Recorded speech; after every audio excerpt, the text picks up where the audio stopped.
So I know a lot of you have been wondering, do I have to pay someone to help me with the IELTS registration? Is it complicated to register for the IELTS exam? Do I need to visit the British Council office to do so? What documents do I need to get registered for this particular exam? Is there any difference between the British Council and the IDP? Well, you're in the right place because in this video, I'm going to answer all these questions and many more.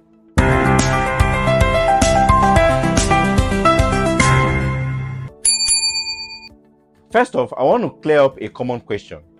There is no difference between the British Council and the IDP when it comes to the IELTS exam, right? Both offer the same test with the same standards and scoring. So whether you register with the British Council or IDP, you'll be taking the same IELTS exam. In our next video, we'll go over how to register with IDP, so stay tuned for that. But today, let's focus on the British Council. Here's a step-by-step guide to get you registered for your IELTS test. Alright, so now I'll be using my laptop for this process. So you can either use your phone or your mobile phone. It is absolutely the same process. So step one is this. Open your browser and type in ielts.britishcouncil.org, right? This will take you to the official IELTS page of the British Council. Now, as you can see from my screen, I'm already there. Right, so look at the website, look at it, I'm already there. So here is asking you which IELTS test would you like to take. Are you with me? So step two is quite simple. You choose the type of IELTS test you would prefer to take, either IELTS Academic or IELTS General Training. Then pick a test date that works best for you. Make sure you book in advance because slots can fill up quickly. So for this particular video demonstration, I'll be picking, let's say, academic now, right? So I just pick academic, and then the next page that comes on you what? Select your country, right? So my country could be Nigeria, it could be Ghana, it could be Uganda, but then let me do Nigeria, right? So that's where I am. So we are in Nigeria. Then I will just choose Lagos, right? Because this is actually a state in Lagos, a state in Nigeria, which I'll just choose Lagos mainland. Okay, I have it now. So Lagos is actually what? The city where I would want to take the test. Remember, this is just a demo now, but for the course of this video, I will make use of Lagos, Nigeria. So the website will show you the available test centers in the selected locations, right? In the selected locations. So now I have to point this and look at I have accessibility needs for this. This accessibility simply means what? If you are disabled, if you cannot see clearly, and then you click on it and then you give them more disabled. You can only click here to read more about it, right? But then if you're not disabled, this doesn't, so you leave it unchecked.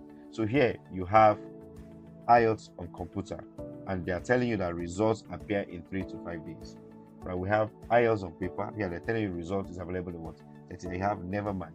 Now, if you choose any of these, if you choose IELTS computer based, and it's going to populate all the computer test dates. So what you're seeing here is actually the computer test dates that are available.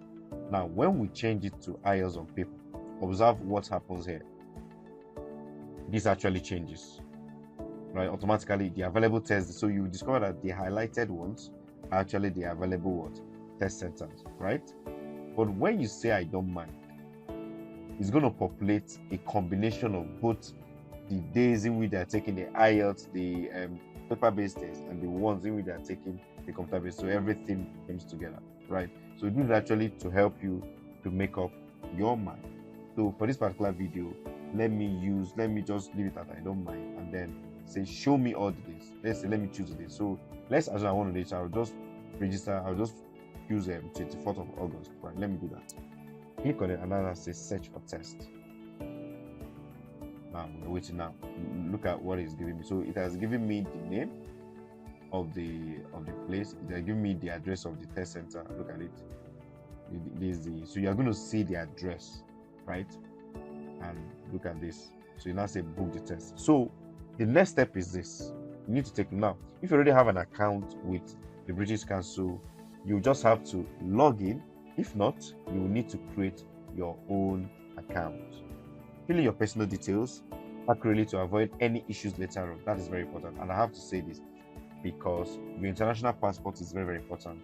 The number on international passport, you have to copy it correctly when you're filling your details. right?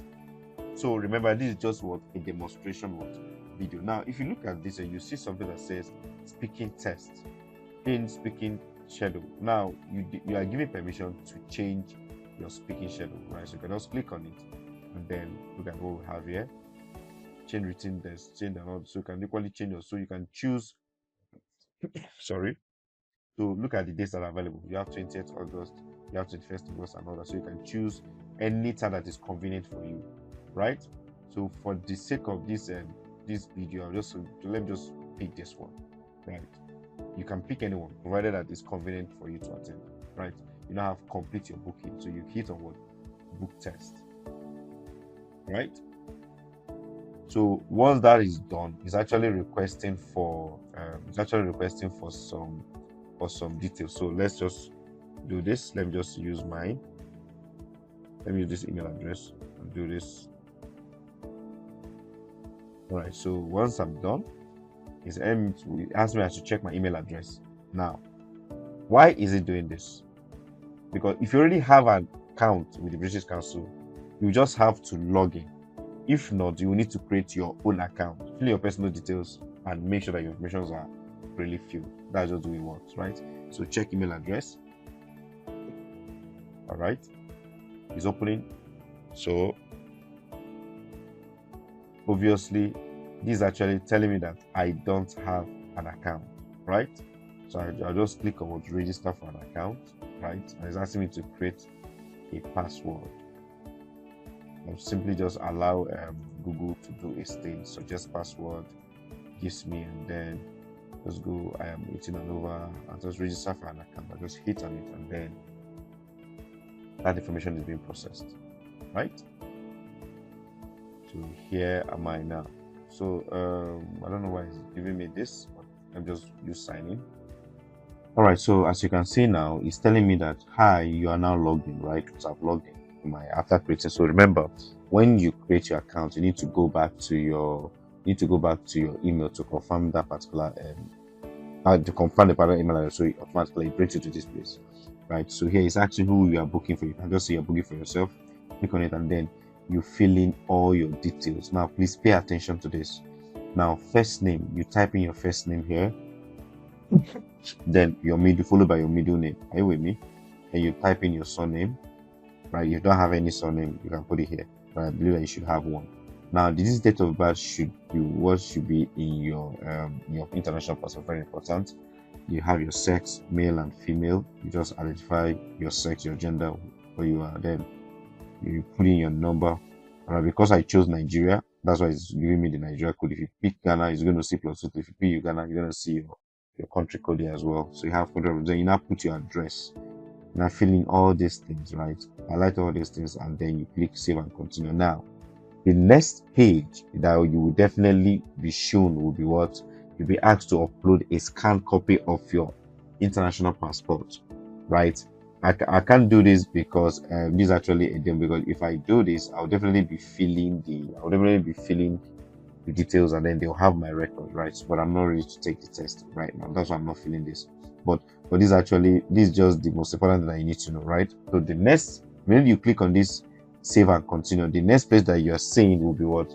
They ask you to upload what? A scanned copy of your international passport. Now the scanned copy, what you're doing is that you are simply uploading the data page. So you simply take a picture of it, very clean, very neat and all that. You take a picture of it and then you upload it on the platform, right? That's the way it works. Now for the final step is where you will asked to pay the test fee. So yes, you paid it. So you can pay online, which is the most preferred option, and then you can pay through bank transfer. Now all those particular methods, all those particular payment methods, the instructions are on the next page after this, right? So once your payment is successful, you will receive a confirmation email with your test details. Keep this email safe, as you will need it on the test day. Now it's time for you to start your preparation, right? So this is how to register for the IELTS exam here. And that is it. Registering for the IELTS with the British Council is pretty straightforward. Remember, whether you choose the British Council or IDP, the test is the same. So focus on your preparation and give it your best shot. Now, if you found this video helpful, give it a thumbs up, share with your friends, and leave any questions you have in the comment section below.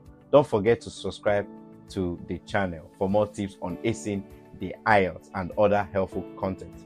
In our next video, I will guide you through registering with IDP, so stay tuned for that. Thanks for watching and good luck with your IELTS journey. Until next time, keep learning and stay motivated. Bye for now.